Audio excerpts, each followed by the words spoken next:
Yourself? And I'm Commissioner John Brodie from Coconut Creek. Awesome. Well, thank you so much for being here tonight. We're excited to have you and get to know you a little bit better. Before we get started, though, tonight's episode is brought to you by R30 Agency, a private investigating firm. So shout out to R30 Agency. Thank you for your sponsorship. We really appreciate it. And if you are in the market for private investigating, definitely reach out to R30 Agency. You can find their contact information on our website.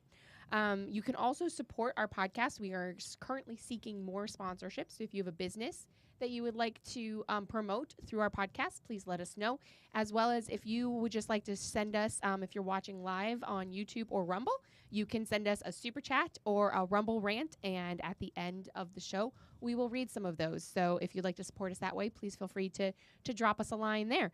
So who wants to update what happened there this week? I will go ahead and kind of talk about a couple things.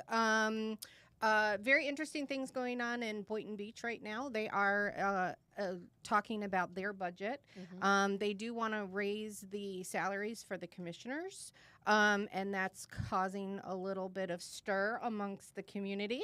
So if you are a Boynton Beach resident, be sure that you're watching what's going on in your local city commission and make your voices be heard. Great. They really have a good commission there, though, I will say. And they're very regimented. They're very good at the way that they bring forth information. The mayor, Ty, I can never pronounce his last name. Yeah, I just call him Mayor Ty. So, Mayor Ty.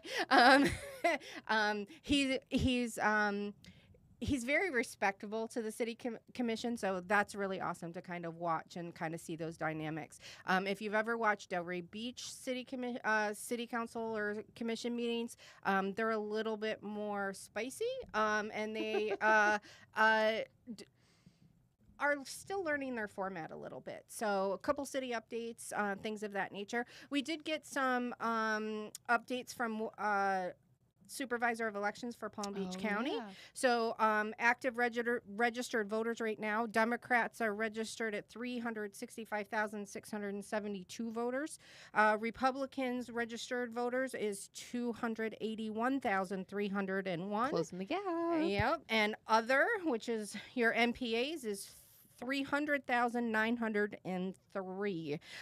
So it is going to be a huge toss-up based on what we're looking at right now coming this next upcoming election. So be sure to register to vote if you're not registered to vote already. Remember, if you are a registered NPA, you cannot vote for a primary candidate. You want to make sure that you're registering as we want you to register as a Republican. Please. So you can vote with us in the primaries. And let your voices be heard of who you want your primary candidate to be. You can always put your registration back to NPA after the primary if you so choose to. Sure. So that's a possibility as too. Also, make sure you're registering to get your vote by mail ballots. That's really important. It's a big push through the Republican Party right now that we want to make sure that we are getting our ballots. So for one, nobody else gets them. And if we don't get them, then we have an opportunity to keep requesting them and making sure that we get them in time. And then if you do vote in person, you can take your mail-in ballot with you and have it disposed of, and you can still vote in person. So make sure you get that your vote by mail ballot. Couple things too. Trump got indicted, people. I know. So I know this is local, and we don't want to deal a whole lot with the national issues, but everybody's all up there. everybody's talking about it. So I do want to just kind of mention, great way we can fortify ourselves at home is to make sure that we elect good constitutional conservatives for sheriff. That's very important, and that's how we can help ourselves locally.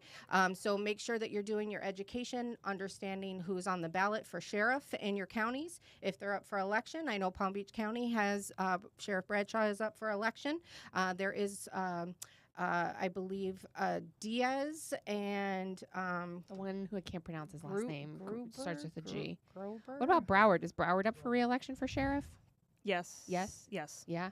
Okay. So this Wow, is a great opportunity to make sure that conservative voices are heard and that we're fortifying in our counties. It's very important. Sheriff is our last stance. So hopefully we have an opportunity to get a few of our sheriff candidates on the podcast so we can learn some more information. That'd be So great. I'll try to work on that. So that's all I have for right now. So Abby, over to you. What do you got?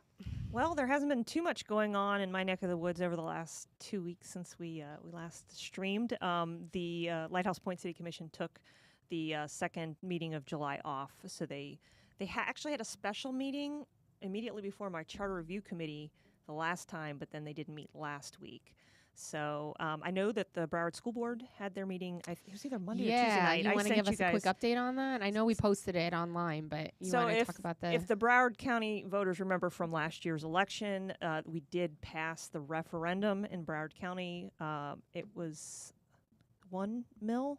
I don't remember. $1 mil increase for the school board. And out of the $232 tax increase total that the Broward County School District is levying on the average homeowner, if the millage rate passes as is, 165 of that is due to the referendum. So Jeez. it's a pretty What big is increase. their budget? Anybody know? I Dun, dun, dun. It's got to be worth a battleship. Yeah. Wow. It's a lot. I mean, their millage rate's higher than the county. Is county it millage really? rate, yeah. They're Goodness just the highest on my property tax gracious. bill. Yeah. Okay. Wow. And a vote came up earlier this week in the meeting for the discretionary millage rate, whether to increase it or to keep it the same or to lower it. And the 3 conservative board members voted against the increase and were outvoted As by they should. the non-conservative board members. So Nice swimming upstream, man. yeah. So, well, speaking of school, we're doing back to school. So shout out to all the parents out there who are up to the eyeballs in back to school stuff. You think it's going to be easy every year, and then all of a sudden it's like a week or two before school starts, and oh my gosh, I need to do everything. Word all of the advice: things. don't go to Walmart. Yeah. The Sunday night before school starts. No, don't do that. Don't do that. And if you are still shopping, I was that mom. I mean, I'm a week and a half ahead. But I've got 3, and so I've got 3 lists. It literally looks like a military operation in my house. I've got like boxes lined up with everybody's stuff in it. I've got labels on it. I've got their school supplies list. Everything was crossed out, added up, because if I'm buying for 3 kids, I'm going to buy some stuff in bulk. So I bought like pencils on Amazon for 150 pencils for like $10, whereas if I bought them at Target or Walmart, it was going to be $20 for 50 pencils or whatever. Anyway, so I have it all like divided up, and it's like a whole operation. So anyway, and in Boca, we had a city council meeting last week that was like a 4 or 5 hour meeting. One of the things that I want to keep an eye on, I'll keep everyone updated, and I honestly can't remember if we talked about this before in a podcast, which was the Otto versus Boca Raton. When Boca passed an ordinance restricting counselors and therapists from discussing Yes. counseling people of the LGBTQ community away from that. And so Boca passed an ordinance restricting that about 2017, and the county passed one at the same time as well, and both of them got sued. And Boca decided to kick the lawsuit all the way up, and their most recent decision, because Boca lost the lawsuit because it was a violation of the First Amendment. So a man named Dr. Otto sued them, and so it was Otto v. Boca Raton, and it was all the way going up to the Supreme Court. Boca decided, on the advice of lobbyists, not to take it to the Supreme Court because they would likely lose, considering they had lost all the way up there. And if they lost, it was going to overturn those types of laws in 13 other states. So the lobbyists suggested that they not do it, because if they did, they would be the ones that got those laws overturned, which means that there's obviously a lot of work to do in those states. But I thought it was interesting. And at the end of this last meeting, they are having what's called a oh my gosh, the word is blank. I'm blanking on the word. A meeting, a executive meeting with the board that they can have that's out of sunshine. For Shade. It's in the shade. It's in the shade. Yes. Exactly. It's in the sunshine shade. Yeah, I know. I'm I not was saying like, nothing. I was going to ask, have you heard of this? Where they can have these executive board, I don't know, some type of executive They meeting. do with lawsuits. Okay, with yeah, lawsuits. I've seen it with lawsuits Okay. before. So where they want to discuss, because apparently Dr. Otto is requesting the city pay for his legal fees, which I think they should. And then there's also this conversation about how, like, to discuss it all. So I think a lot of this was driven by the city attorney. is going to be my guest. I mean, she advised them to continue appealing it. And here we are. So anyway, it was very interesting that was like slipped in at the very end of the meeting. It wasn't even really on an agenda. It was her comments, the attorney's comments. And I was like, ooh, at like 10:30 at night. Where they, they slip that kind of stuff in.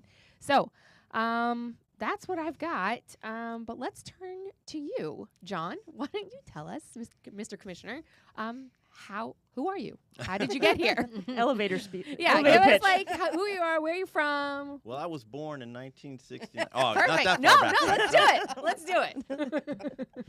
So yeah, I was born and raised in San Diego. Okay. joined So the- sorry. I'm Yeah, just kidding. it's like this with no grass. That's all. No rain. So yeah, I went in the Army for about 8 years, traveled around the world, and then married a beautiful woman. She's an RN and been married 32 years. Congratulations. Yeah. It's a tough thing. I haven't been right in 32 years. So. Yeah, so I have two wonderful kids. My daughter's 23, going to be 24 next month. Registered nurse, living in Colorado. Oh, we're in Colorado. Colorado Springs. Her husband's an Army officer. Oh, okay. I'm from Colorado originally. Oh, yeah. So, yes. So I have So two sisters out there still. I tease her a little bit. I'm like, he drives a Jeep. I drive a Jeep. He likes weapons. I like weapons. She's going in the Army. I was in the Army. I'm like, you just married me. You just didn't know it. Yep. Well, So, it happens more than we know. Yeah, she doesn't really like that statement. Most daughters do, believe it or not. Yes. That's the whole personal development side. But yes, that's a common pattern. It happens. So my son is my daughter graduated from UCF. My son goes to UCF. He's IT and cybersecurity. Mhm. Smartest kid I know of. I think he's 21 going on 40. Old soul. Old soul, smart kid. Yeah, so kind of fell into this a little bit. I did a lot of volunteering in Coconut Creek in my life. What brought you to Florida? Well, this is middle ground. Okay. So I grew up in San Diego. My wife is Turkish Oh, from okay. Istanbul. Oh. So this is middle ground. Mhm. So there's no favoritism. Mhm. And so we kind of did everything our own. We didn't have a support system. You learn to be real understanding of everything when you were the only people in your house. There's no Mhm. support. You can't run away. You can't. Your arguments have to come to a complete end Mhm. because there's no reason to linger. There's Mhm. nowhere to go. There's no support. So we kind of built up a pretty good relationship with that. Yeah, and so I ran a bunch of nonprofits. I started a softball program, girls softball, recreational. I started a girls travel system here in Coconut Creek. They're both travel system doesn't exist. It's under another name now, but the system still exists. Do a lot of volunteering. Did it with Tomorrow's Rainbow, which I'm actually a board member on, board of directors, and then did. Let's see, what's the other ones? John W. Brick Foundation for Mental Illness, Equestrian Therapies of Broward County, which is right in our neighborhood too. Foundation for Independent Living for Special Needs People. So a lot. A lot. And a wide range of Absolutely. not Got to interests, care for but people that can't areas. care for themselves. Exactly. No, that's awesome.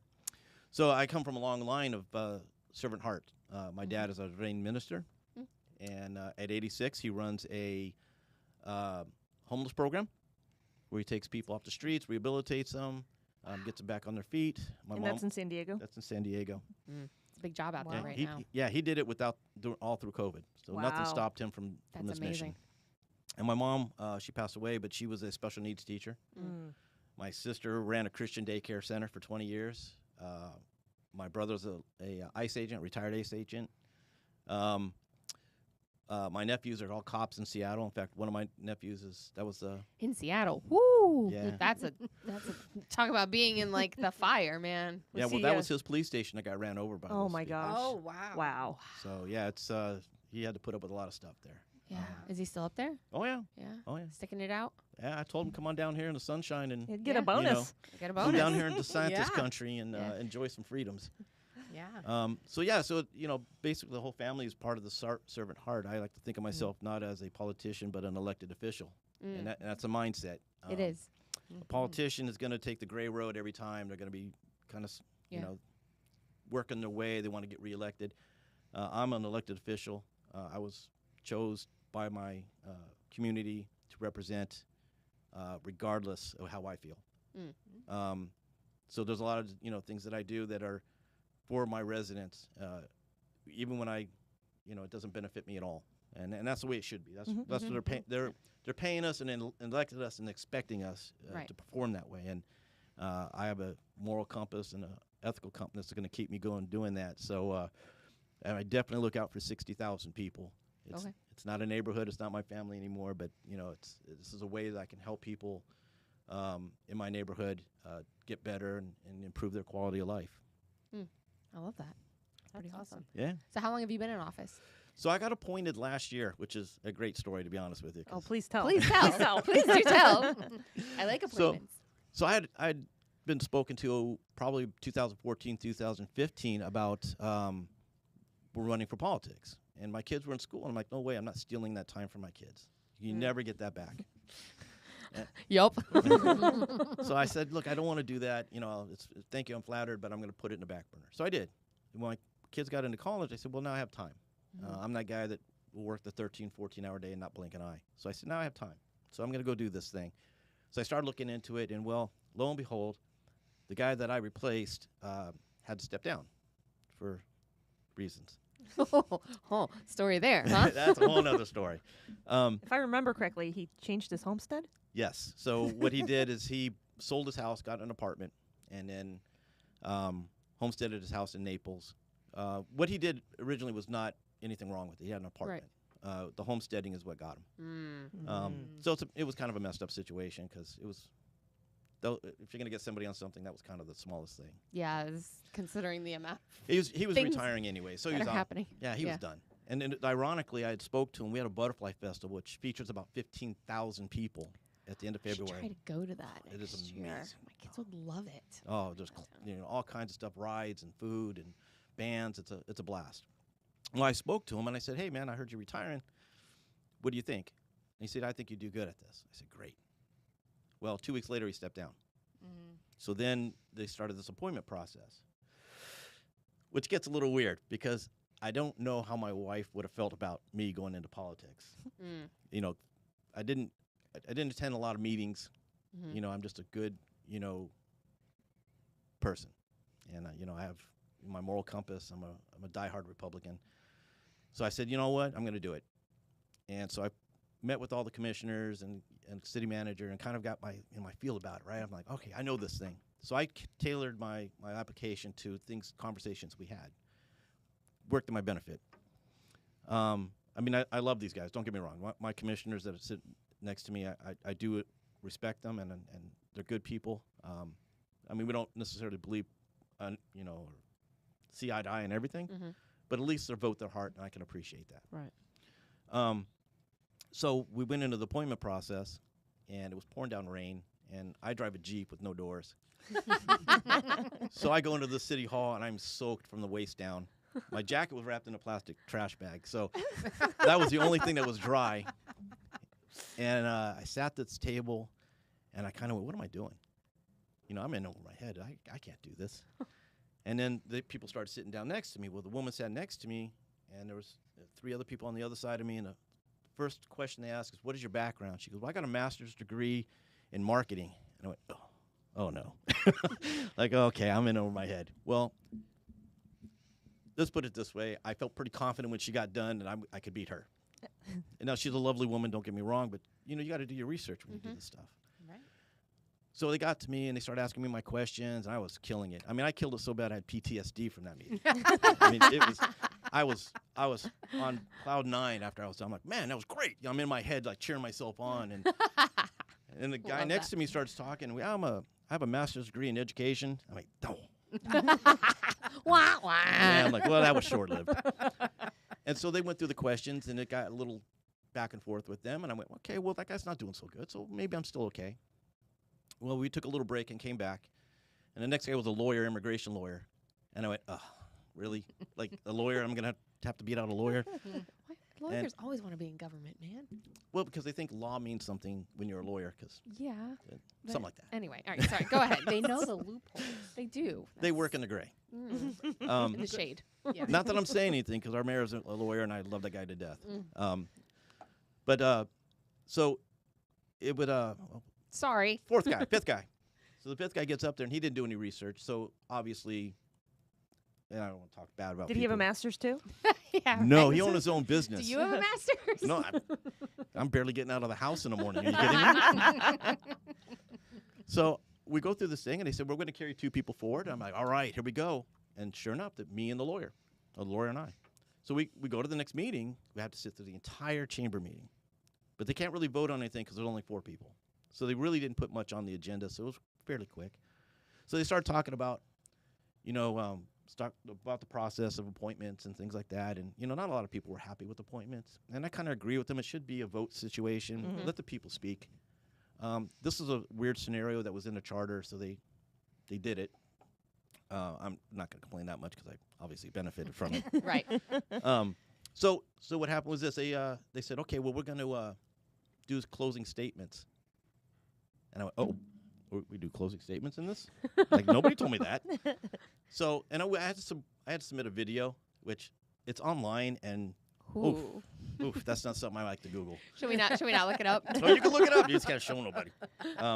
So what I didn't know was they're going to put that public, right? My application and that. My application, I realized that middle of the section was missing because I was working off a draft. I was typing up one. It had a lot of errors in it. I was copying, putting it over, correcting it. So I missed a big chunk in the middle. So I'm like, look at the application. I went, oh, that's what I get for multitasking. But the videos, I thought they were just going to see it. So I was like, all right, this is cool. No, the whole world can see it, and it's still up. And so we got to the closing statements, and I didn't have anything prepared. So they called up the other candidate first. So he gets up there, and he whips out 3 pages. And I went, oh, this guy was prepared. Huh. Damn lawyers. Yeah, right. Closing statements. So he's going Their through moment. his speech. He's in his moment. He's reading his speech. And I'm like, okay, I'm trying to think of things on the fly. Well, since his son is autistic, so he got up on the stage and started dancing around. I'm like, dude, there's no way I'm beating this guy. He's got his own cheering, crowd out there, and that's pulling the heartstrings. I'm like, all right. So, he finishes, and everybody golf claps him out, And so, okay, my turn. So I'm a little nervous. But you know what? When you are passionate about something, you speak from the heart, you resonate with people, and that's who I am. So I wasn't worried about what I was going to say. I just didn't want to say anything silly or curse. I'm an Army guy, so it does slip out. I hear you. I have that problem here. Yeah. They had the button, their fingers on the button if you didn't know. So, so I go up there, and I'm just giving this speech, and I'm passionate about what I'm saying. And at the very end, I go, I'm putting my heart on the table for you guys to decide if I'm the right person. So whatever that decision is, I'm good with it. But I want to let you know that I will leave my blood, sweat, and tears in everything that I do with this city. And I turn around, and a place erupted. And I went, that's awesome. holy crap, what did I say? You're like, Like, blank. Go blank. Yeah, to this day, I only know like the last 2 minutes of what I said. And so, everybody erupted, and I'm like, wow, that's really cool. So I go back up, and I can't sit down now because my heart's thumping. I'm like, now they're doing a vote. Right. Which is the oddest thing when you have 4 people talking about you, and you're standing right there. Yeah. And I'm like, wow, this is like high school all over again. Like, my fly wasn't down or anything, right? Like, I don't make any of those kind of mistakes. So they're talking back and forth, and they're talking, well, I liked what this guy said, and I like what John said. And I'm like, I'm right here. Yeah, this is weird. So they went through the whole thing, and they said, okay, well, we're taking the vote now. So who nominates me? So the vice mayor, she nominated me, and then another commissioner seconded, Becky Tooley. And I went, okay. Well, then, you're kind of forced because it's a weird scenario because they didn't like the appointment to begin with, so they threw out the other guy's name. Nobody seconded. Died on the vine. Ooh. And I went, cool. So they voted. It was unanimous.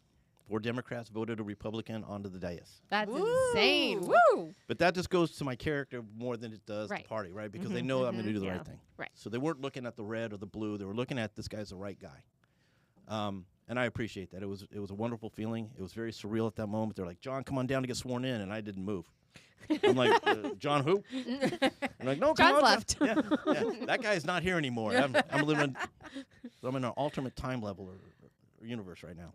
So I go down there, and they go to swear me in, and she said the first sentence. And I went, nope. Yeah, smaller pieces, please. Because my mind was 100 miles an hour, so Sure. I wasn't sure if I could remember every word, and I didn't want to mess it up. So I'm like, no, you got smaller pieces, please. So we did it very slowly. My heart's racing and Mm-hmm. blood's rushing in my ear, and I'm standing there like, what next? So I turn around, I go down the stairs, and I shake the guy that I was competing against. Shook his hand. Said, I can't wait to see you on election day, because I knew the guy was going to run against me. And I turned around, like, well, go have a seat. And I'm like, up there? Like, with you guys? Now? I need to do that now. So I go up there, and as I'm sitting there, it was that real surreal moment where you're just going, this just happened? Am I dreaming? Like, this is like the weirdest moment of my life. Like, I'm living a strange life because I would have never expected this. I say that a lot too. No preparation, just Just here you go. I say that Here I you live a very weird life. Yeah. So I'm sitting there, and they're like, well, the last person speaks, and you're now the last person. I go, I just spoke for 5 hours. Like, there's not much speak left in me. So I give my thank you to everybody in the process. And, of course, I said, look, the charter needs to be changed because, appointments are not fair to the public. Mm-hmm. I can understand if it's a short-term, under 6 months kind of deal, but it really should be left up to How the long American was people. how much time was left in the term? 11 months. Oh, that's a long time. Well, Lighthouse Point. Yeah, They appointed someone last April, and they're on the dais until next that's a long March. time. I don't know what focus 2 is. years, almost 2 years. So, yeah, I'm a firm believer in your vote counts, and that Mhm. people should be able to choose Yeah. who represents them. So I was okay with that. And here comes the funny part. My wife didn't know. She knew you were applying for it. No. Oh. She Now- knew nothing. Now, see, I might have perjured myself because I think I told him when I was going through the appointment that, yeah, she knows. Yeah, your wife okay with that? Yeah, she's Oh, great. yeah. Yeah, no, she's fine. She's backing me 100%. Oh. So I'm sitting there afterwards, and they're going, okay, well, we got to get your phone number because half the staff didn't even know who I was. So they're getting my phone number. They're taking my picture, which is the picture that's on the website that you guys use. And I always laugh at that because in my mind, I'm like, they're taking my picture. I'm a commissioner. I'm like standing next to the seal, like, oh my gosh. I think I pulled it from your official campaign Facebook page. Yeah, that's where I put that. Yeah. So I'm sitting there, and my phone starts ringing, and I kind of went, oh. I look over, and it's my wife. Who doesn't know that you've just This- been sworn in as the city commissioner? How do you break that to her, right? I'm like, I'm going to wait a second. Surprise, I'm in politics. I got to come up with some words. I'm not that good. So I kind of put it in a voicemail, and after about the third time, I'm like, okay, she's seriously calling me now. So I go outside, and I go, hey, what's going on? And she goes, where are you? I said, well, look, Jada, my daughter, she's getting married. I said, well, we need to get some extra money to pay for the wedding. And so I was at a job interview, and she goes, a job interview? She goes, what job? Oh my god. And I go, well, I'm a commissioner. and she goes, you're what? A what? Of I what? Go, I go, first of all, where are you at? And she goes, well, I'm in the car looking for you. And I went, uh-oh. No, I'm in real trouble. Right. I go, what do you mean you're looking for me? She goes, I drove to the gym. You didn't come home. You didn't call. I don't know where you're at. And I go, I'm so sorry. I go, but I'll meet you at home because I'm soaking wet. Let's meet at home, and I'll tell you the story. So I got beat her at home. I jump out of the wet clothes.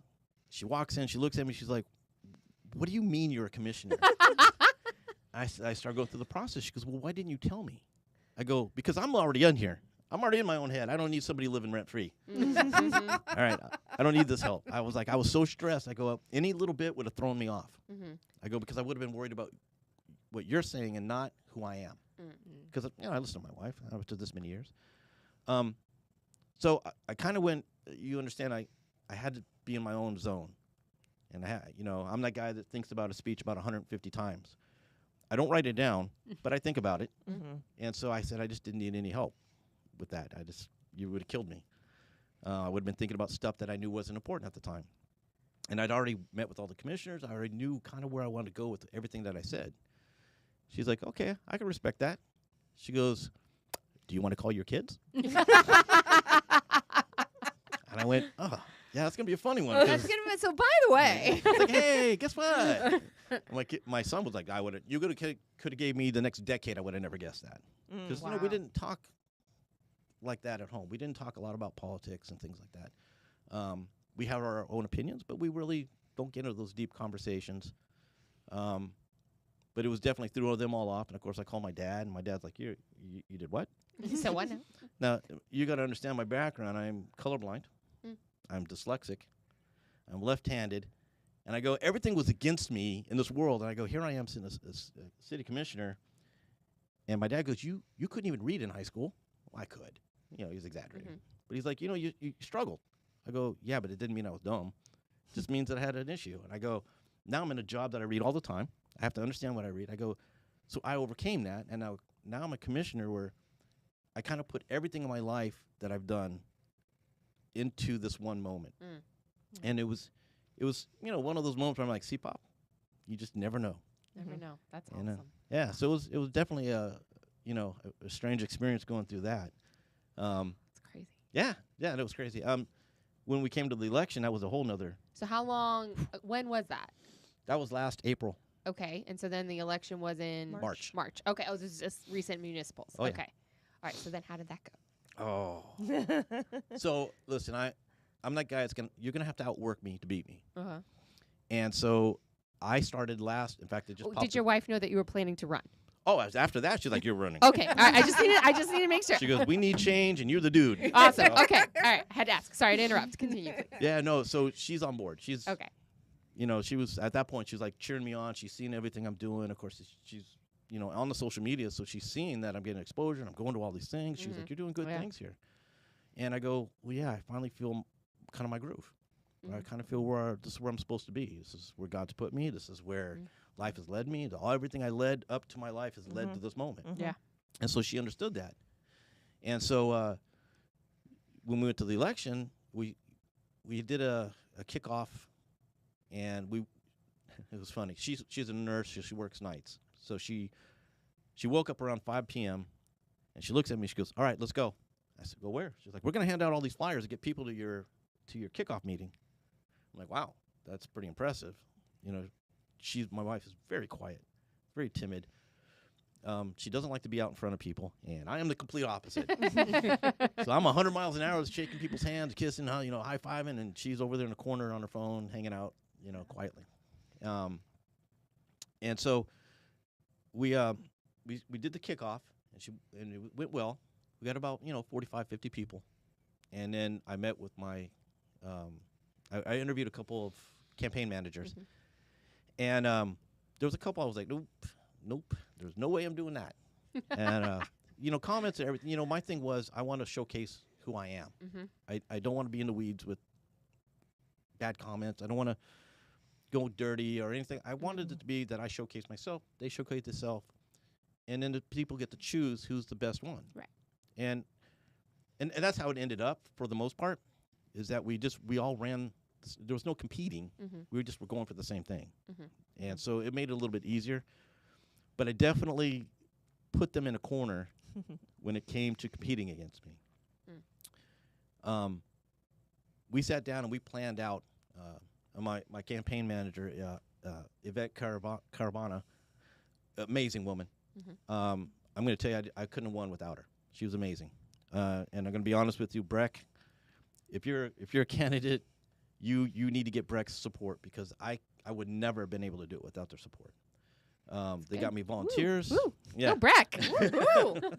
Usually we don't hear that great thing. So I that's know. awesome. Usually Breck's like, uh-oh, what happened at Breck? No, I'm just kidding. Yeah, That's I know. awesome. That's what I heard too. But I'm telling you right now, the support was unbelievable.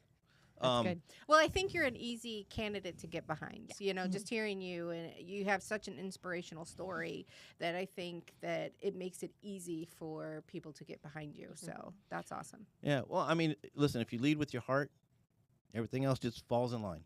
I'm going to be honest with you. I don't, Yep. Sometimes I'm that guy that's going to, A, question it, B, fight it, and inflict my will. You're in good company. Yeah. Sounds Sounds about right. Yep. So she sat us down. She said, "This is what we're going to do." And I said, "Okay, this is what I want to do." And she looked at me. She goes, "I've never had a candidate kind of like you." I'm like, "Yeah, I know. I'm John Brodie." So we sat down. We said, "This is the things we're going to do. These are the timelines we're going to do it, and then we're going to execute it." She goes, "Do you have street signs?" I go, "Yep. I got 500 of them." I'm like, well, actually, it was 550. She goes, "What about your door hangers?" "Yeah, I got 20,000. I'm like, she's like, "It's December." I'm like, "Yep. And this is what we're going to do. The minute I'm eligible, we're hitting it hard." And there was a reasoning behind that. I kind of understood from conversations that I had that they thought there was a 30-day window after you register before you could put your signs up. Interesting. Yeah, there's not. Is that what did people think that was like a city ordinance? It used to be an ordinance. Oh, okay. Like 5 years ago or Oh, 4 okay. years ago In the city. in the city. Mm. So what I did is January 4th, I became legitimately finished all my paperwork, and you're a candidate now. That night, my signs started going up.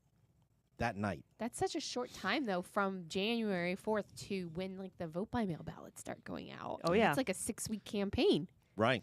Well, That's why- it's ended up being like 2.5 months. Right, but like The the vote by mail ballots Yes. start going Yeah. out the middle of February. I mean, That's you've why- got like a 6-week campaign. As a fellow March municipal candidate, like I don't know how these people that run for Congress and state seats do it for like 2 years.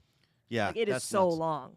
I And it know. takes everything out of you. Oh, if you do yeah. it right, it takes everything Oh out of you. yeah, I mean, I ran Marcy's, helped run Marcy's campaign. I wasn't even the candidate, and I was like, done after that. So Yeah. I know. So you got to put the time in, right? Yeah. So it was 16-hour days, Mm-hmm. easily. And it was 7 days a week.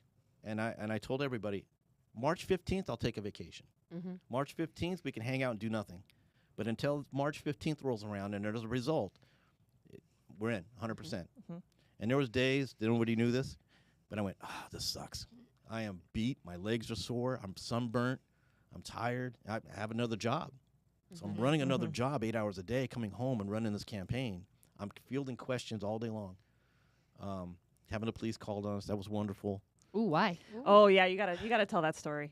So, well, let me back up because I pushed people into a corner because How I many got people jumped into the race against you? I had 2 Democrats. Okay. And so what happened was this. I said, I'm going to push the envelope here.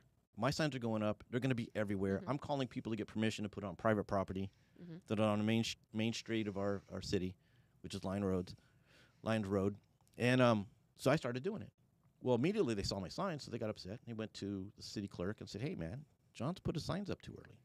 And the city clerk looks at him and goes, well, did you not read the packet? Like, as soon as you're a candidate, you can put your signs up.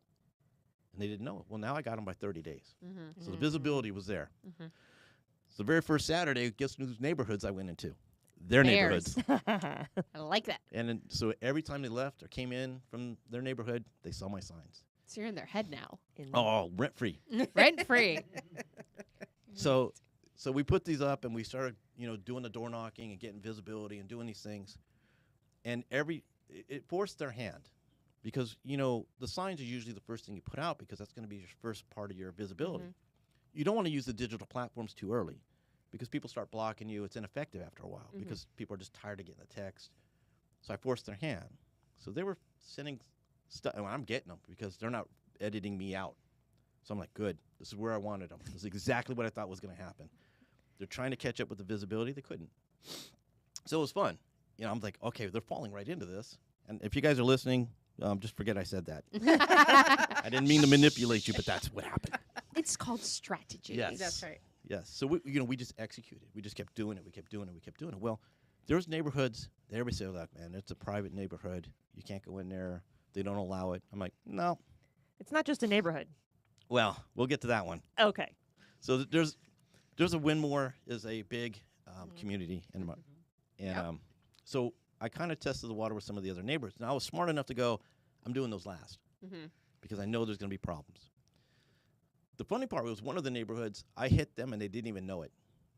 I was in there knocking on doors. They didn't even know I was in there. And I got one neighborhood sent me a little nastygram telling me to cease and desist on my solicitation. I said, well, that's that's kind of funny because I'm not selling anything. Right. And I said, it's, canvassing is protected by the First Amendment. Mhm. It's backed by the Supreme Court. There's actually about 12 cases inside Florida within the last 6 years about canvassing. You can't stop it. You may not like it, but you can't stop it. The one neighborhood was like, okay, because they looked it up and they knew I was right. So I went, okay, we tested the water here. We're pretty good. So Winmore was the last nugget, Mm-hmm. and I needed Winmore. Now, there's a lot of things that played off for this election to happen. First of all, mail-in ballots. Mm. When they purged that system, it changed the balance. Mm-hmm. All right? And it was huge. Mm-hmm. Which is why we tell everyone to get your vote by mail ballot. That's right. Absolutely. Even if you don't use it, get it. That's right. Yes. Mhm. Because you don't know the oh crap moments. Mm-hmm. And then it happens. And then the March election's one day. Mm-hmm. Yeah. And even in the general election, it's just good to do it. It's just good behavioral pattern to get these things and do Well, it. and it also makes the other side a little bit nervous when they see so many of us having those numbers. They're used to having that be their like power move. Got to is bank all they- these votes, Yeah, and then they the bank all the Republicans votes. can't outpace us on election Exactly. day. But if they start Yeah. seeing that Republicans are requesting them, they're like, ho. Right. Wait a minute. So here's the thing. In our demographics, we have 16,000 Democrats. Okay. We have just under 9,000 Republicans. And we have 12,000 NPAs. Okay. Lesson learned, guess what those NPAs are? Republicans. Republican. I was And going here- to say, but I was like, oh. Here's what happened. We started knocking on these doors, and the guy goes, are you Republican or Democrat? Now, it's an NPA election, Mm-hmm. and it's an NPA position because it doesn't matter. 60,000 people I got to care about. Mm-hmm. So I was always a little leery at first, going, man, I don't want this to sway them. I want them to vote for me as a person. So the NPA goes, hey, what are you? I go, well, I'm a registered Republican. And he goes, thank you, I am too, and God bless you for doing this. And I'm like, whoa. And I'm looking at the app, and I'm going, hey buddy, you're green over here. This is I'm colorblind, but I'm not stupid. So he goes, well, I did that because I didn't want to get harassed by my neighbors. That's a huge statement. In fact, Yeah. Yeah. to be honest with you, it bothered me a lot. Yeah. Here we are in America, we have freedoms, Right. but you're too scared to be who you are and what Right. you believe because you're worried about getting harassed by your neighbors. And that's so, it's just not neighborly. Yeah. Like we're supposed to live together. We all have to exist together. And, it used to be in the Sad. 80s we could have discussions. The 90s it got into name calling. And now they dug their heels in. Nobody talks to each other. And we're all screwed when that happens. Yeah. Because we're not being effective as an elected official to do what's best for our residents. Right. And you can be easily manipulated when nobody's talking to each other. Yeah. Right. So that was kind of a lesson learned with the door knocking. And so I said, okay, well, now we're ready to go into Winmore. And I said, okay, no shirts. You're gonna wear a regular shirt. Mm-hmm. You're not going to hang these door hangers on doors you knock on. If they don't answer, you don't give it to them. You don't leave it there. Give it to, we're only going to registered Republicans. That's it. We're not going to go to MPAs. We're not going to go to Democrats. We're just going to hit our Republican brothers there. So that was the goal. So we were in about 4 days before they realized it. There's 44 buildings. There's 10,000 people. Mm-hmm. So it took 5 days before they realized we're in there, and they sent me a letter about cease and desist. And I should know better. And I started laughing. I'm like, yeah, I do know better. I know better than you. And so I kind of ignored it. Because like, I'm not going to, if I answer, then they know Then you saw it. they got me, right? And the biggest thing is to give attention to something they know they got your attention. So I ignored it. So I had a long talk with one of the commissioners that has that, and she wasn't very happy. Hey, you're not supposed to do that. We have policies. I'm like, it's First Amendment, man. Sorry, I can't. I need Winmore, and I'm not a Democrat, so I need to get in there. So I left that little conversation, and I called up Yvette, and I said, Yvette, on Monday we're doubling down. What did she say? She started laughing. She goes, what happened? I go, well, I'll tell you later, but we're doubling down on Monday. I want 2 groups in there on Monday, and I don't care what they do at this point. So just knock on the doors. Let's get it done. So about 10:30 in the morning, I get a phone call from one of my knockers, and he goes, hey, man, security's here. I go, so? They don't have any authority on this. And so he's like, what do you want me to do? I said, you tell that security guard to call the police. And he's like, what? What? And no, you got to understand, these 3 guys that were walking that day are the sweetest, nicest people you would ever imagine. I see all this playing out in the campaign chat. Okay. Meanwhile, I'm in Hialeah laughing, ha, ha, ha, ha. Got these guys. No, it wasn't like that. Sounds good when I say it that way. So they called the police on him. Now, the policeman that showed up, I happen to know for 14 years. He's actually a good friend. And so he walks over to the security guard, and he goes, hey, what are you guys doing? He said, well, they're over here soliciting. He turned around to my guys. He goes, are you soliciting? And they said, no, we're canvassing. So he turned around to the security guards. He goes, you guys need to go away and leave them alone. Awesome. And the guy, of course, they're all frustrated because they thought they had this Right. win more authority over these canvassers. And he goes, look, I'm going to sit here and watch you guys, meaning the security guards, Ooh. to keep them off of us. That's awesome. Now, I told him, like, do one more building and leave. 'Cause Yeah. we made the noise. That's all we needed to make sure. And I said I didn't want to walk away from that without doing another building to show them that we weren't chased off. Mm-hmm. So they stayed in another building. And then I said, okay, well, now it's a cool-off period. Let them soak this in a little bit. Let them talk to their lawyers and everything. Give it a couple of days. And so that's what we did. And then we went right back at it. And we went right back at it all the way through Election Day. In fact, on Election Day, we brought a big van out there with my huge melon on the side of it, broadcasting, vote for John Brodie. It was awesome. That's awesome. Did they get bothered again? Oh, yeah. Yeah? Yeah, there was some people actively going against me, right in front of me, too. I found it comical. I'm like, well, it's not going to change. People have already made their decisions. Right. So I wasn't worried about it. But I was on Joyce Kaufman's show twice, and that day I was on it right from Winmore. Oh, really? Yeah, she lives in Winmore, so I'm like, hey, I'm in your neighborhood. And Gosh, that's so fun. Isn't it? Yes, great. that's great. so I love it. I tell everybody when you're doing this, hey, you got to be willing to do the work. Mm-hmm. You got to outsmart and outmaneuver everybody. And you got to be willing to take the chance. If you're worried about people not voting for you, people won't vote for you anyways. You got to get out there and be visible. So there was a lot of things that we did. You know, there's a couple of ordinances in Coconut Creek, and I'm going to make my sustainable guy mad at me now. But there's an ordinance where you can't put signs in easements or on the medians. Okay, well, how do you get around that? Well, guess what? There's no other city around me that was having an election, so I put it on their property. Because they're not looking for those signs. So any entrance, and I'm telling you, it was about a 3-hour sign detail. And it was me and another guy. We put signs up both directions of every single road going into Coconut Creek. In fact, some of the overpasses. Wait, so after you retire, you're going to be like starting like a campaign campaign manager? Yes, Yeah. or a campaign consulting firm, right? Yeah. Well, you know, so that's what's been kind of fun about this, because everybody's going, how did you win? I'm like, dude, listen. It wasn't one thing, unfortunately. It was a bunch of stuff I did. And so we did that, and I said, okay, well, you know, now I got that covered. I went to every gas station. I put signs up in either side. Very inconspicuous, but if you're sitting there pumping gas, you look over, There you can see and 'em. you can see it. You get in your car, you're going to see it. Every drive-through, every Chick-fil-A, every bank teller, every CVS and Walgreens. Everywhere. And even early on, I said, there's a bowling station near Winmore there's actually 2 of them right there. And there's a shopping center. So I took about 15 signs that I considered my throwaway signs. And I put them in that shopping center at the very beginning to see how long it took before they took them down. Because I couldn't get permission from that landlord. So I timed it. 7 days. I had 7 days before those signs went down. So 5 days before the election, I put the signs up, right? Because I knew at least they would be there through the weekend before the election. Right.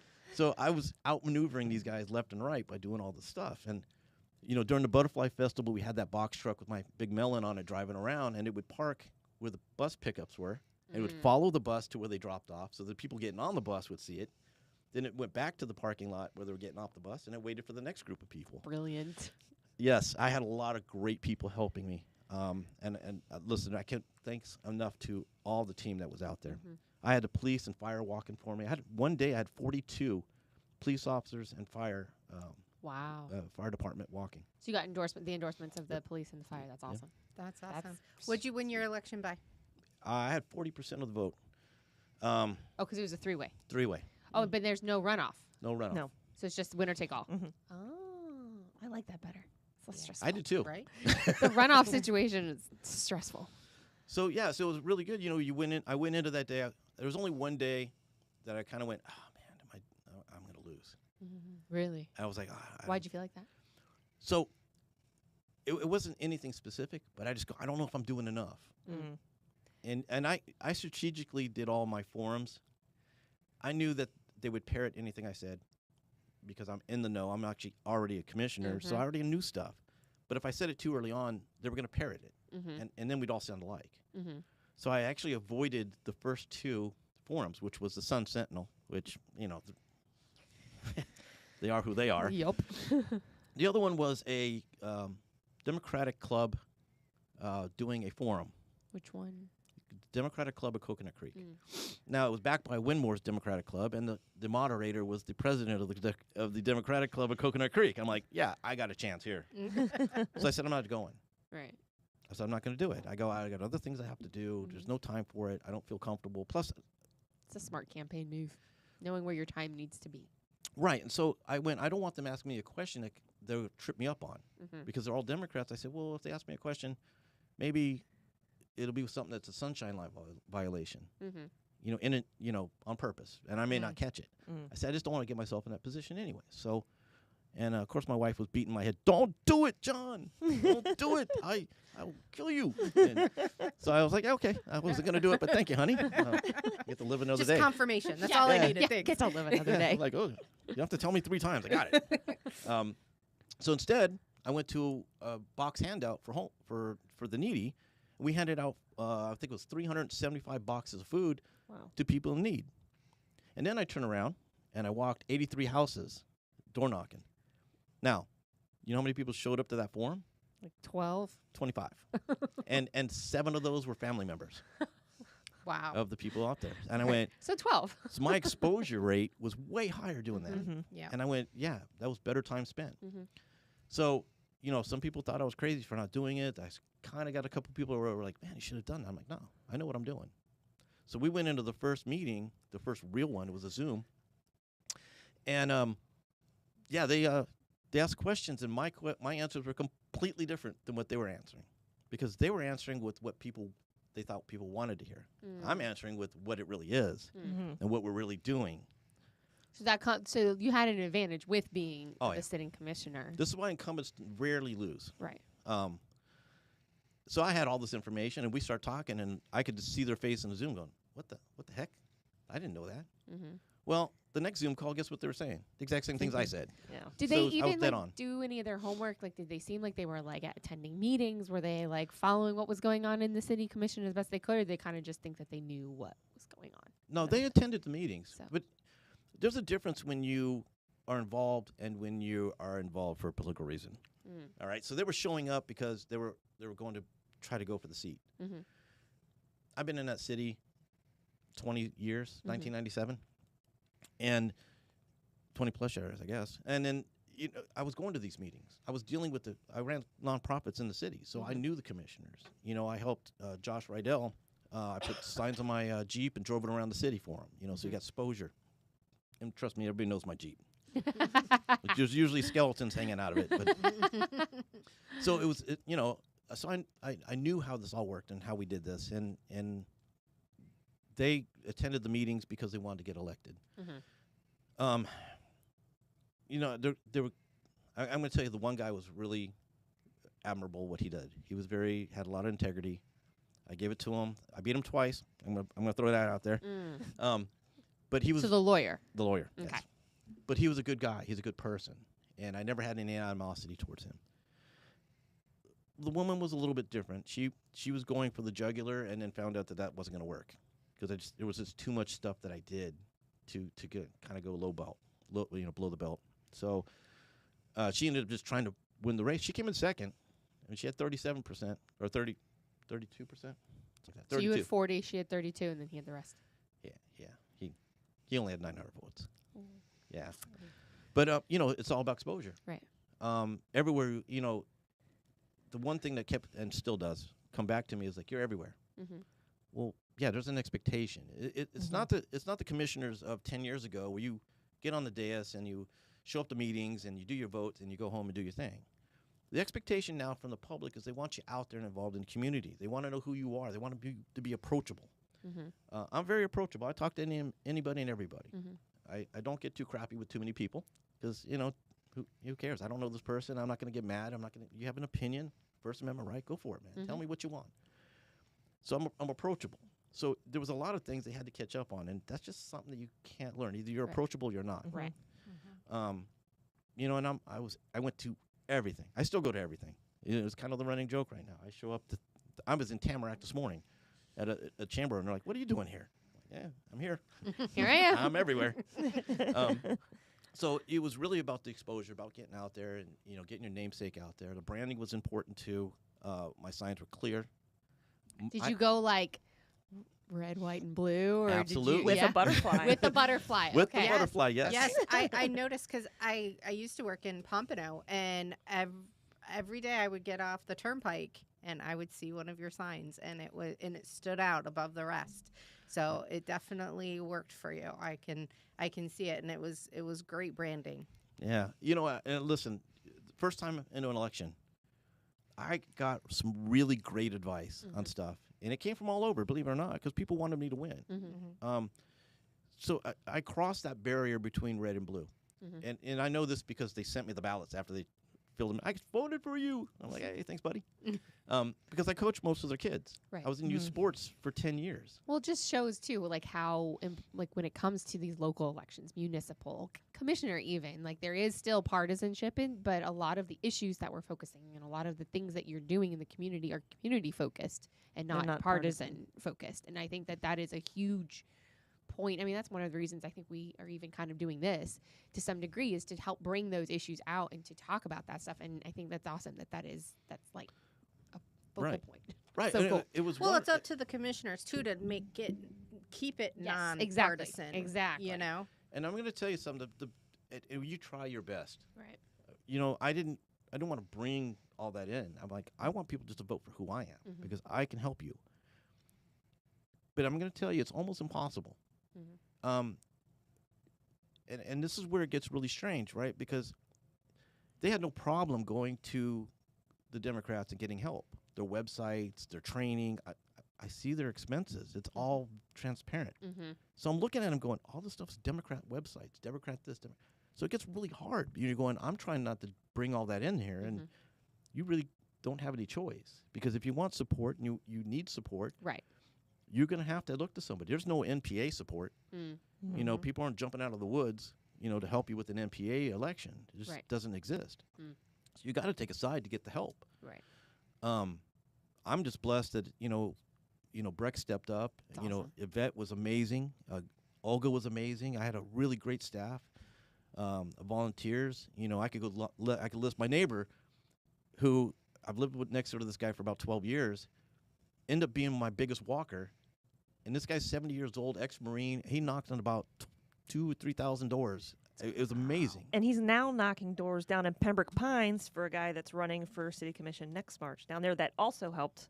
That's awesome. his So campaign. it's spreading. Yeah. There's a really It's tight inspiring. crew. There's a really tight crew out of the southwest part of the county that came up, you know, Yes. with Yvette and supported John and just knocked doors like fiends in Coconut Creek. And they're at it down in the south. Couple different campaigns. So city by Yeah. city, we're going to That's take Broward the- County that's the back. Is that plan. the strategy? Starting at the I like it. corners. Ooh, I like it. starting at So the the corners. idea was they wanted to use they want to know the strategy. Right. And there's a lot in that. You know, when you start unpacking this a little bit, you start seeing that, hey, vote by mail was important because we had the lowest turnout of vote by mail, the highest walk-in. So, yeah, Interesting. it made a difference, right? To win more voting power, and yes, I took this from you guys. They were at 75% vote power in there, which means 75% of that vote was going to Democrats. Ooh. All right, last election in November was down to 66-ish. So it dropped. It was a little weaker. Well, this time it was 57 against me. So we're looking more, that looks a little bit more 50-50. A little more even. Well, Do you because think of it's the engagement, right? But you the think demographics are changing in there too. Well, so that was going to be my question. Is it because people are moving into there, or are they switching parties? A little from column A, a little from column B. So, Interesting. but understand, we were reaching people that didn't even know there was an election going on in Winmore. Right. And so that made a difference too, because all were like, hey, we got somebody we can get behind. And I trust me, when I didn't make a whole lot of friends in Winmore. I stayed out of there for a couple of weeks just to make sure everything cooled down a little bit. We're all friendly now, obviously, the election's over. But yeah, it was definitely, look, you want to win. If you do it legally, you do it right, you can win. You got to put the effort in. You got to be out thinking the next guy. You can't run by emotion. There's a couple times where we're talking people off the ledge. Hey, I'm upset about this thing. That has nothing to do with my election. Right. Just back it off. Stay focused. Just look at the finish line. We're getting close. And you saw those texts. Yeah. As a leader of this group, and I've said this almost in every speech, you run by name, you win by the team. Oh, I like that. So That could be the slogan for your for your firm. So, but you've got to put the energy in. Yeah. You got to be that guy that inspires people no matter what. That's right. That's what I say to Empower candidates. voters. They Yeah. will run and vote for you every time. And volunteers. When you're Yep. the person who draws, when you have that personality, like what what Jessica said, made it easy for people to come. Right, you said that. Yeah. Okay, sorry. To come and work with you and work for you because you draw that, and that is so important in a candidate. When someone who's running for something, you want to be the person that you draws people not just to vote for you, but then also, okay, I'm going to vote for you, but I'm also going to give you my time, and I'm going to give you something, and it's an important thing. And I'll tell you the number one thing after the election, you have to have short-term memory, because you're in a position you have to work with everybody that could possibly have been not behind you, and now you're sitting next to them, and we all got to play nice in the sandbox. So how's that? So being in office now. So what is your favorite part of being in office? Helping people. Yeah, absolutely. Sometimes it seems small to you. Oh, it's a tree issue or a trash can or my neighbor's parking in front of my driveway, which happens to me. I got nobody to go to. But with being able to help those problems, sometimes it's big, sometimes it's small, but you're able to get out there and kind of have an intimate relationship with your resident and your neighbor and show them that, hey, you can trust government. I know we always say we can't trust government, but why? We got to just put the right people in there. That's right. That's it. Yeah. And so We should be able to trust government. That's the thing, is we need to, and they're a representation of our voice, and we need to have trust and integrity in the police and the people that hold those office positions. And I think that's so important, especially with, people like you and Commissioner Woodward and, in Palm Beach County. And it's so important when you have somebody who really takes it seriously and leads with integrity and knows that they're able to, regardless of what you personally think, what is best for your city. And that's where it needs to be focused on. And I love that. I love that aspect. And listen, it makes it a lot easier on your commission seat when you have a great city behind you. And Coconut Creek is a wonderful city. When you drive in, it's like in a different world. It's like going into a fairyland. You walk in and it's so green and it's clean and there's new buildings everywhere. Yes, butterflies everywhere. Fluffy. Can't forget Fluffy. Is that the mascot's name? Yeah. This is what happens when you let third graders name something. Is that really it? Is that what happened? Yeah. Oh, that's awesome. That's really cute. My gosh. My daughter's going to third grade, so that's so cute. I love that. Oh my gosh. So, yeah. So, you go into this thing and you go, the city is wonderful.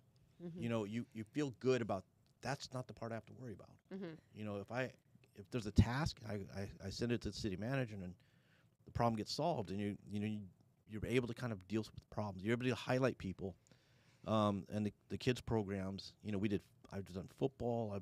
There's indoor, like a hockey. I didn't know this was a thing, and they actually won. And then the guy called me, and I've known this guy for years. I'm like, I didn't know that was a thing, but let's get you rewarded.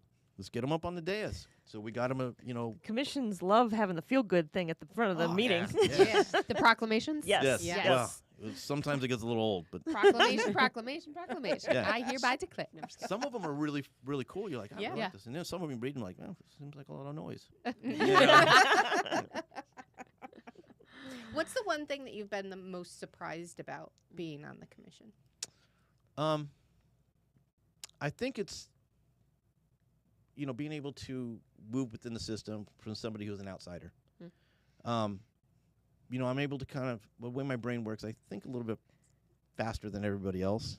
And so I can see things a little bit down the road. So when I got up there, I said, man, where's the skeletons at? I want to know where the skeletons are. Everybody talks about government. And there really wasn't any skeletons in that dais. The commissioners that were up there, they're good people. And I went, wow, this is not at all what I expected. You hear these horror stories. We always look at the TikTok videos, the craziness that goes on in these meetings. Right. And you kind of going, this is kind of fun. We're laughing, having a good time up there. I go, this is not at all what I expected. I thought we were going to have to fight a little bit. They're going to have controversial issues. We barely have any. Yeah. And That's not that we don't have them, but they're far and few between. The cities ran really well. And so that was surprising because I thought, we always hear about this, but it's not there. In Coconut Creek. I can't speak for other cities. Because I know what goes on in other cities.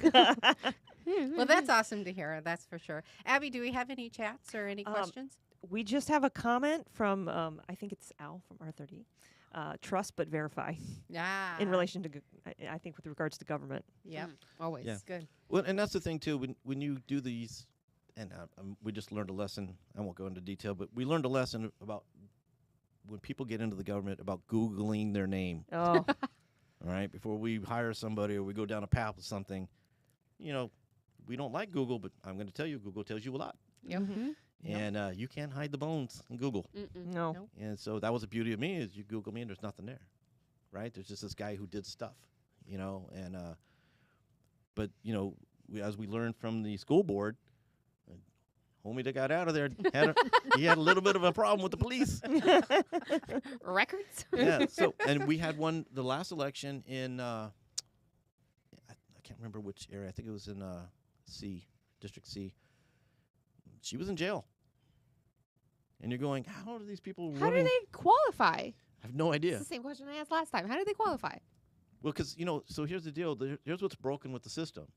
There's no ethical background check. I was gonna say there's no background checks. That's So- true. That's true. There's not. Because it's based on the voters. The No, but like voters even are when you supposed file to, yeah, I guess. But even when you file to run, you have to disclose all the things, but they don't actually Go check back and No, check. you don't those have to things. at this level. You don't have to disclose anything. It well, I know for Boca, you did. I had to disclose like financial holdings, like financials. that's- That's Yeah. what I mean. Yeah. That's what I meant. Sorry, I should have been more specific. You have to disclose all these financials and that type of stuff, but I don't even know that they even go check that stuff half the time. I'm like, because Well, stuff so always comes out. Oh, they found this or they found that. So are they actually checking? Well, you know who checks? The press. Yeah. So you put that stuff out there and you're hoping that nobody sees it, I guess. And Yeah, that's true. then, Sun Sentinel or, some of the other. Depends on how friendly they are. Yeah. Well, they go doing research. And we had it with us. About 2 weeks before the election, I got a request of records on me. I'm like, yeah, go ahead, man. Google my name. Mm-hmm. You're not going to find anything because I don't do bad stuff. It's about accountability. Mm-hmm. You can Google me. You can go to my house and go through my stuff. There is nothing. And the problem is we get these guys in here who are they're shysters. Mm-hmm. And you saw the guy from New Jersey, right? Santos? Oh, Yeah. The guy George did- Santos? Huh? The congressman? Yeah. Yeah. The guy just keeps lying. Oh, like, the dude, one you're who- down that York. path already. George Santos. Yes. Yeah. Okay. Yeah. And you go, this is the reason why there's distrust. Right. Because you see this guy You're instead like the of poster child for it. right. And then every time when you're knocking on the door, they are you like that guy? You're like, I don't even know what that is. So, the candidates are hard to get, but I'm going to tell you kind of a side note here. Republicans are more picky than Democrats. Mm-hmm. I'm going to tell you. Yep. And this is not me saying it. Proof is in the vote. They elected a dead guy and a guy who had a stroke. And they're sitting, Mm-hmm. we see what Fetterman's doing up there. Yeah. Mm-hmm. They don't care. Right. They understand the game. The task is get the seat. Right. All right. With us Republicans, we're like, I don't like his hair. It's You know- true. I didn't like what he said about guns. Like, dude, like, are you kidding me? What's more important? We always talk about control. You want to control the TV? You're not going to do that from the porch. Mhm. You have to be in the house Mhm. Yeah. with that Mhm. control in Mhm. your hand. You're not going to do that when you're going, I saw him speeding. and I don't think that's the right image I want for my Republican congressman. So Yeah. true. Yeah. It's like herding cats. Yes. Herding cats. And so it's important that when we look at this, we go, yeah, everybody's got a flaw. Mm-hmm. He's the best guy we could put up, and we support him. Mm-hmm. Get the seat. Mm-hmm. All right. Mission focus. Right. Mhm. So Right. it's That's my easier to keep party the line seat. in life. Mission focus. Right. You keep the seat. Mhm. No matter who comes in there, you start getting that. Now it's a Republican seat, Mm-hmm. Yeah. Mhm. or it's an MPA seat or whatever it is. The problem is we don't play the game right, Mm-hmm. Mhm. and we're getting beat playing that game. We're not even playing the game. Sometimes I'm pretty. We're not sure. even on the same. I don't think we're on the same field. game. Right. And so when we talk about distrust, what's the first thing that comes into mind are the mail-in ballots. Yep. Yeah. And that should be the last thing in our mind because get the vote in. If you distrust the ballot system, get the ballot in. Mm-hmm. Get that mail-in ballot in, and then you can track it. Mm-hmm. Mm-hmm. Because the way the system's set up is once it's sent to you, you can track it. Mm-hmm. Once you send it in, it's tracked all the way through the system. Mm-hmm. And if vote doesn't count, you can contact them and find out why. Mm-hmm. So we got to get the trust. We got to get those mail-in ballots. It's our responsibility to make sure we get the right people in office. But you're not going to do that if you don't trust the system or you don't use the system to your advantage. The Democrats understand that task. Right. We fight the task. we're skeptical of everything. Well, not only that, then we have such a defeatist attitude. Not we here, but as parties sometimes. Oh, I can't tell you how many people I've heard. Oh, I'm not going to vote anymore. It doesn't matter. It doesn't count. It doesn't matter. And I'm like, oh my gosh, that's you're literally taking. They're your counting toys. on that. They're counting, on but that. they're taking their toys and going home instead of saying, no, I'm going to stay here and I'm going to play. And it is the most childish thing. And I'm like, dude, that's not how we are ever going to win. So there's a great example. In my election, District A was under a vote. The incumbent lost by 50 votes. Ooh. So don't tell me your vote doesn't count. Exactly. Yep. You know, and you kind of go, you know, we need to motivate everybody to get out there and do this, because the more we lose control of this ship, the more it's going into the rocks. Right. And we need to get the people in office. We need to get them voted in. We need good quality candidates. But on the same thing, we're all human. You need to understand that people have flaws. Mm-hmm. We need to look at it, is the moral compass in the right place? Mm-hmm. Is the ethical compass there? And we need to get those guys in there to start making the changes. Otherwise, we're going to continue to see the garbage that's been going on the federal level. Mm-hmm. But it starts right here in the local level. It starts in your city. I was gonna say we got to turn Broward County around. Right? Well, it sounds like you guys are city by city by city. I Yeah. love That's it. the goal. That's the goal. awesome. I like it. Yeah. That's awesome. Okay, so I have a question. I don't know if I haven't asked you guys this, so you guys might even know. What's the difference between a city council and a city commission? You want the answer? I do, please. I've looked it up, but I've gotten not a straight answer. So, councilman is sexist. Commissioner isn't. Are you serious? Absolutely, that's the reason. They're the same thing. So Bogo's sexist. So, if you ever hear a council, Say councilwoman. Madam Councilwoman, or Yeah. Madam Councilman. No, because the term is man, councilman. Right, councilman. So you have to say Madam Councilman, which is a mouthful. Yes. But they do say councilwoman. In That's Boca, 'cause they you do. get- yeah, that's because there's liberals up there. Right, but but it's true. It is a councilman. But Okay. so the commissioner takes that gender away from the position. Oh, I thought it had to do with district. So is Coconut Creek districted or at large? We're districted, but we vote at large. So my Okay. district is from Sample Road to Johnson Road Okay. and Lyons to 441. Okay, so you have to live within there, but everyone in the city can vote for you. Correct. Oh, interesting. Which is a lot of space. That 12.4 miles, I That wore is a some big- shoes out. That is a big district. It's a big district. Do you think it would be better or worse or just the same, like on your opinion, and if a city went to being districted instead of that way? It'd be worse. It'd be worse. Yes, because so there's a couple things in play. Because of the large amount of Democrats in the area, you would never have a chance if you were one party or the other. Mm. So it really kind of puts you at a disadvantage. And I'll just give an example. Winmore is primarily a Democrat district. Mm-hmm.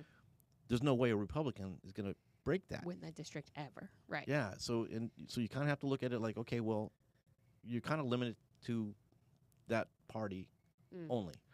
Well, if you go wide, and I'm going to give you an example. There's districts I won that were my district, Mm-hmm. obviously. Right. There's 9 districts in there, and I won 6 of the 9. Okay. One of them was a 0 vote. I don't know how that happened. Just nobody cared. Nobody voted? Yeah. Well, that's what Nobody voted in the district? Yeah, Like, it was, yeah. I think what it was is, when you have the transient area, the apartments, Mm-hmm. they don't care. Yeah. So it's a little harder when you got that in there. But when you're looking at this too, you got to understand we could see it in Deerfield. Mm-hmm. The numbers in each district, there were under 1,000 complete total Mhm. votes Mm-hmm. in those districts, and people were getting like 200 votes. Mm-hmm. I mean, That's how first of all, that Boynton hurt was. your ego a little bit. That's how Right. Boynton was. It's So it's hard to win in a small district. it's a lot of money to be spent for Yeah. not very many votes at all. I think last March the total, and Lighthouse Point's citywide, at large seats. I think the total turnout was like 2,800. Yeah, we only had 3,700, and the biggest we ever had was the last election, which was 5,000. Wow. Out of how many voters? 60,000. Well, there's 60,000 people. There's 38,000 registered voters. Whoa. So yeah, wow. not good. Yeah, I think Lighthouse Point's a little under What is that, like 12,000 2 and point- little like around 4,000 to 5,000 registered voters. So the idea here too is we're trying to move the election out of March. Really? Yeah, and I'm kind of on the fence of both directions on this because we're going to vote on it, so I don't have an opinion. Um, so there's two game plans here. One, when you're in March, it's very isolated to Mhm. what you are and any amendments that you have in your charter or ordinances, things like that. Mhm. So it's very focused. But the problem is the slow turnout. Mhm. So 250 votes can make a difference in either direction. Mm-hmm. When you do in the general election, the problem there is you get lost in the mud of everything else. Yeah. Mm-hmm. Especially presidential election, where every sign's out there. You go to a street corner and there's 17 signs up there for things. Mm-hmm. You kind of get lost in the mud of everything. So it's not tremendously favorable, but at least you'll get more votes because people are showing up. Mhm. So it depends on what school you believe in. If you want to be smaller vote, more focused on what the city, needs are, or do you want to be lost in the shuffle of, Right. a Trump election? Because that's a circus act sometimes. Yeah. So it just depends on the school you come from. You guys, the majority of your cities in Palm Beach County are March municipals, aren't they? All of I saw your list that you posted on Facebook, I think last week, and I was Mhm. like, wow, there's only a handful of Broward cities that are March. It's only 6. Oh, really? Yeah. I You wanna think know- all of- you I wanna- think it's by. Isn't it by law? You that want to all know? of ours are March? You want to know why? Uh, You know Yeah. why we have March elections? Why? Because of farmers. Oh. So yeah, Coconut during- Creek was a big farming community. That's right. So what happened was this: back when they were But setting Palm up, Beach County is a huge farming Spring. county. yeah, they all were. Yeah. And so what happens? They said, because the farmers can't go vote in November because they're doing harvest, Yep. and so they pushed the elections out to March so that they can have an election that the farmers would show up to. Because remember, that was all there was. Interesting. Yeah. Brody, bring in the history. I am History. full of worthless information. It's not worthless. It's important information. It's good to know. It's good to know if you don't know your history, you don't know where you're going. Yeah, absolutely. Interesting. Are So, you noticing a lot of No, go Josie? Are a lot of people moving into Coconut Creek? You cannot find a home in Coconut Creek. Mm. what's the average household house sales? Just curious. On the market? Yeah. They usually stay about 3 days. Oh. So there's this was one of the questions that came up during the campaign too about affordable housing. Mhm. So there's a little bit of a myth to this. Okay, there's houses that are affordable, but there were some people that went in and bought these houses, like Zillow and such, and they sit on them. Mhm. So they're starving the market. So it artificially raises the price of the house. So there's step 1. So step 2, insurance went up. Mhm. HOAs are going up. Interest rates went up. Mhm. There are factors that are not controllable by Coconut Creek or by any city. And when that happens, the prices go up, and now the house that was affordable is no longer affordable to anybody. So there's our first problem. It's not just the inventory. The inventory is being choked out. There's obviously still an inventory issue because, what was it, 700,000 people moved here last year? More, I Yeah, think. it's nuts. And so, we're already behind the power curve. Right. And the pandemic drove that. Right. Mhm. It drove people out of those other states to Florida and Texas and so on, Arizona. I just ask that you guys leave your voting policies in your home state. Please. that you Yes. left. Please. Um, Please. But so that's what happened. It artificially drove these prices up, along with us already struggling to build at that same time period. So there's some issues there. And then, now with the Live Local Act, man, that's a scary one. So, okay, so I have a question. At our last Boca City Council meeting, 45 minutes of the 4-hour meeting was them discussing an ordinance that they were going to basically take the Live Local Act and then apply it to Boca in an ordinance. And they kind of expounded on it a little bit. I don't know what they were doing. Our city manager, they all wrote this whole thing. Anyway, the point is one of the city council women, city councilman, she brought up a good point. She was like, I think we should table this, and I think we should wait and see what other cities are doing with the Live Local Act. So with that being said, what is Coconut Creek doing with the Live Local Act? Well, we're kind of doing the same thing. We're sitting back and seeing. Right now, we don't have any applications in for it. Yeah, So, we didn't either. So that's why Boca was just jumping Yeah. the gun. A lot of the cities want to get in line quickly Mm-hmm. with what the state mandates are and what the county mandates are. Right. I think in this case, everybody's kind of going, I don't know what this really represents, because they have some things in there that if you apply for Live Local housing, you don't have to go to zoning. Mm-mm. You don't have a DRC. Basically, as long as they submit a permit, they can build it. And there's no neighborhood can stop it. That's a scary thought. Yeah. Top of that, Not sure what you guys were thinking, Tallahassee. there's 30 years of no taxes. you don't pay they can't pay taxes on live local. Who's they? The developer? Mm-hmm.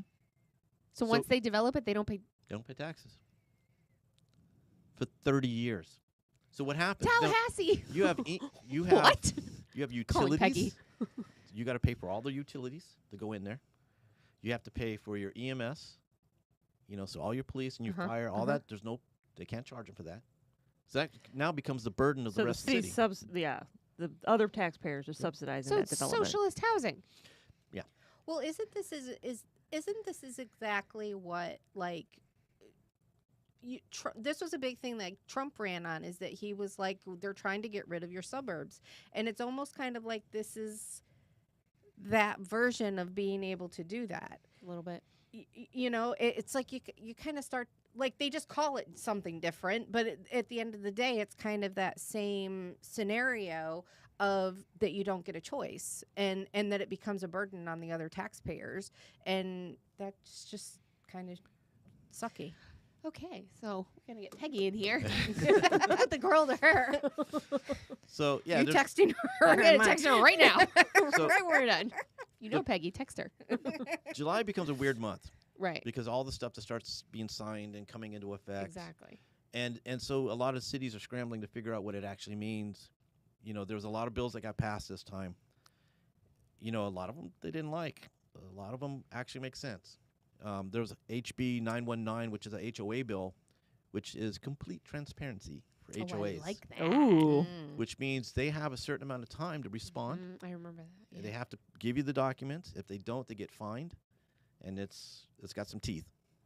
I actually met the guy who wrote it, and what he explained was my mom was in one that they had to call the police on. And these guys went to jail. And they had floorboards full of paperwork where they were hiding paperwork. Oh my gosh. Yeah, it was a mess. And he goes, "This isn't fair to people." No. Now we're starting to look at the other bill when it comes to the condos. Yeah. With the inspections. Yeah. Well, now they're finding out that these condos don't have any funds. No funds. None. Zero. And so now what do you do? Because now because they wouldn't give responsibility of showing what they had. There was no oversight over them. Mm-hmm. And so now they're going, well, what do we do? Well, now you got in Margate or Coral Springs a $12,000 assessment Yeah. per unit. Yep. Oh my gosh. How do you do that? And this time, right now, everything went up. Right. Yep. Your gas prices, everything's up. Yep. Oh yeah. So On how are you going to top come of up with everything. $12,000 to do it? Mm-hmm. So, there was a couple conversations when I was up in Tallahassee about doing a bank bill, which give you interest-free loans, things like that from banks, and trying to work out that system and how to work it. So that stuff's being talked about. But right now, what are you going to do?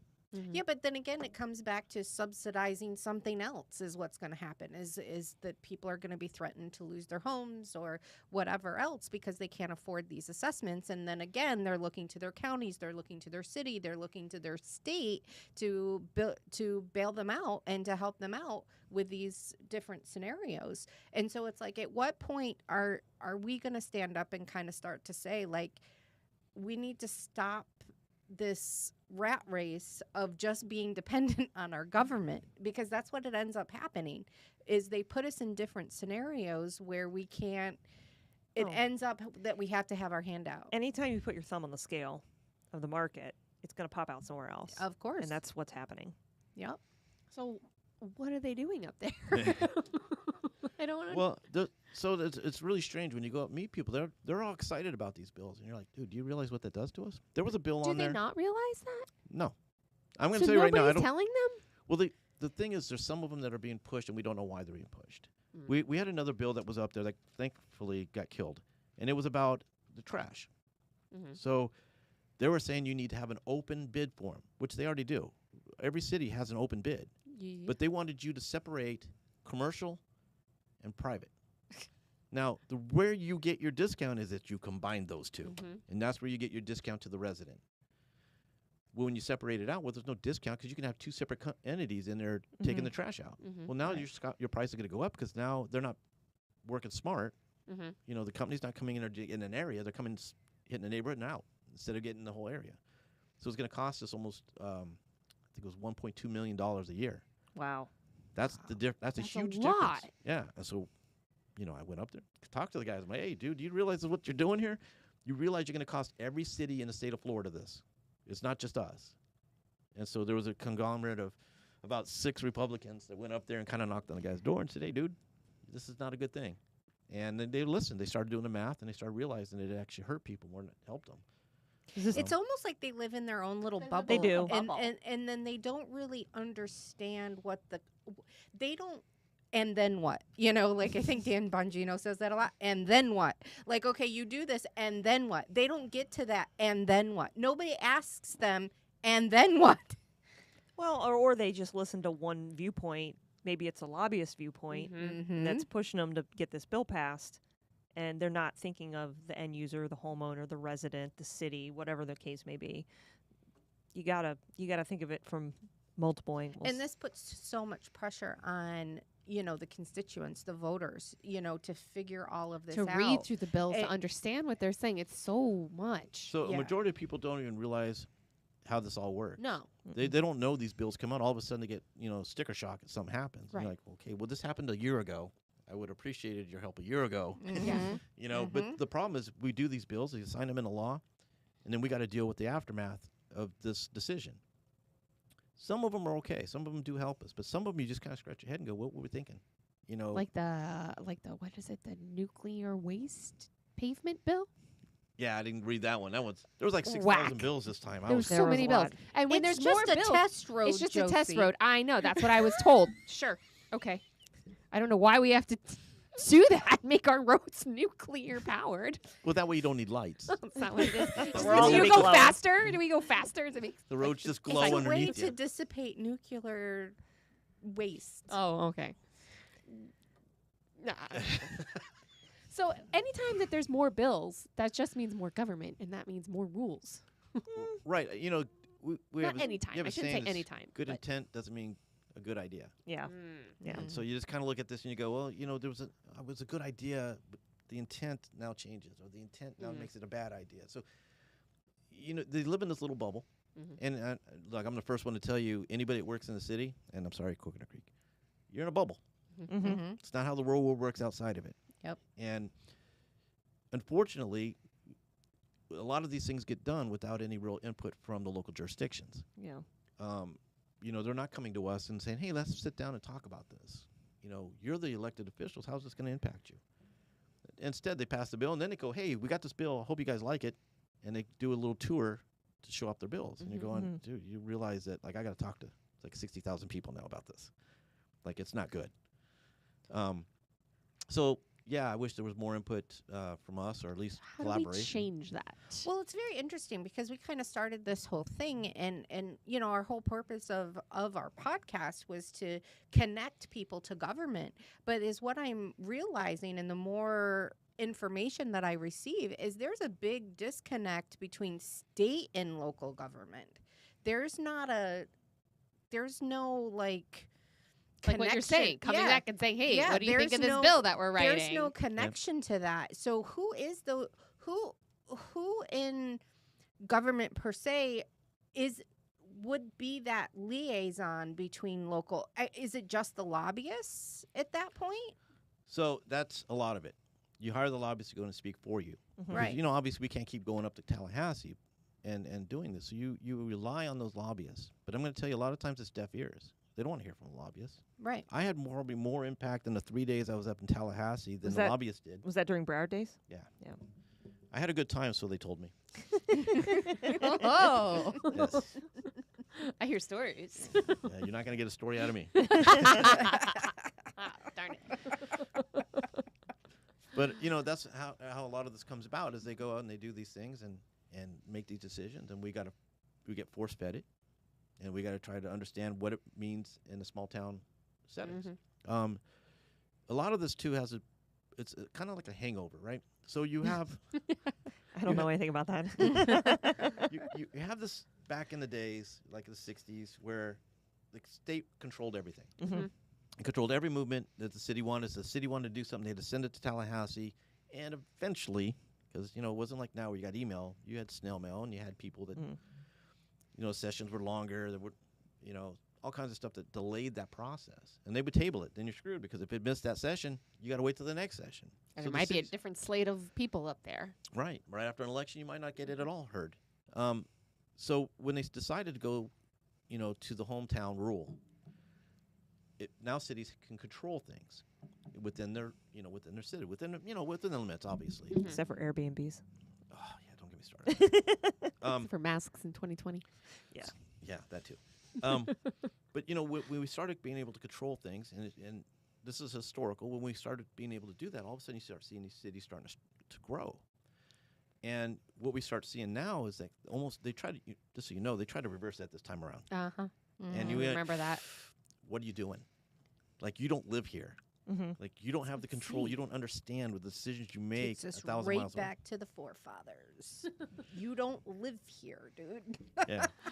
So, that became a big deal this time around. Everybody's panicking. All of a sudden they're going to take all the authority away from us we have with our residents, and they're going to be force-feeding whatever the state says, or, and sometimes the county. And as much as I think the county is necessary, I think they're not necessary. There's times where we have they go against what the city wants. We have unincorporated properties inside of Coconut Creek. Wait, you have unincorporated properties inside of the city limits? Yep, they're Broward County properties. Oh, Broward County properties. So they're So- owned by the county. Right. Okay. So what happens? The guy sells a 5-acre piece of parcel. Next guy comes in and goes, hey, I'm going to put 15 houses on that 5 acres. Well, there's no 15 house sediment in there, man. It's all one house per 5 acres or 3 acres. It's big properties in this particular area. So we go there to convince them. He had all 5 commissioners, city manager, deputy city manager, sustainable development. You name it, we were there to fight this thing. Where we said, look, it doesn't fit the environment. By allowing that guy to build 15 houses, it's a stress on the community. It's a stress on the EMS. There's issues here. And the compromise was 10 houses. We would never put 10 houses in 5 acres. And when I said, look, I don't think it's right that we do that. It's our city. We're stuck with the aftermath of a decision from the county. I go, and if it would have came to us, we would have said no. And then one of our wonderful commissioners up there in the county goes, well, that bothers me that you would say no to this. And I'm going, yeah, because I live there. Yeah, absolutely I'm going to say no. Like, I'm protecting my residents. I don't know where you live, You but have I got nothing to do with what's right here. I got to deal with these guys every day. Right. They're going to be knocking on my door and calling me, not you. Right. So, I gave up. So I'm more the passionate guy, right? I'm going to get out there and I'm going to speak from the heart. Everybody else had great little speeches ready and they did their piece, right? But I'm the guy that goes, hey, you got to make sense of this. People want to make sure they can trust us. And I said, this is the kind of stuff that gives us the distrust. And it went nowhere. Because in their mind, they have their own rules that say developers have an upper hand. And they don't care about, and I don't want to seem like they're indifferent to it, but they don't see the impact. They don't see the impact of the neighborhood. They don't see the impact to us. They're like, well, when we're done, we'll give it back to you. We'll deed it back over to you. You're like, oh, great. Thanks. Appreciate that. I get the car after the accident. Oh my gosh. All right. Wow. Well, I think we need to start wrapping up, right? do, yep. So Wow, we've been here a long time. We've Sorry, I been didn't here- want to no. talk that long. No, this this has been phenomenal. Yes. Phenomenal. Absolutely. Anything sure. last words? Any last words? Oh, Any man, last don't say it like comments? that. Sorry, no, sorry. I take it back. I'm Back not that anything, old. Anything you want to leave us with, Thank John. you. Thanks, Jess. So, I want everybody to understand that you've got to give faith to our Republican brothers that are getting in there. It's a tough thing to do, but you got to take it city by city. Abby's heard my speech about you got to fight the fight to win the battle. You have to win the battle to win the war. And the war is getting Broward County red. We need to make sure that we're doing everything we can to get these guys in a position to make the decisions that need to be done. If it's up to me, I would love to see balance. The problem is this is not where we are in the world today. But we need to make sure that there's common sense on every single dais in Broward County so that we have common sense of how we approach taking care of our residents. I love it. Awesome. All right. It's going to take a while to bring common sense back to the county days. I'm doing my part. One by one by one by one. Listen, it's a great start with the school board, right? Yeah. The school board, yes. The county commission, we've got work to do. Yes. Yeah. All Well, right. this was awesome. Thank you so much, Commissioner John Brodie, for joining us tonight and being our first guest on We the Yes. Locals podcast. So thank you so much. Don't forget to follow us on all of our social media at We the Locals FL. Also, if you want to email us, you can email us at wethelocalsfl@gmail.com. Be sure to check out our website at wethelocalspodcast.com. Thank you again to R30 Agency, a private investigating firm. We appreciate your sponsorship, and have a great night, and be sure to stay local. All right. Bye, everyone.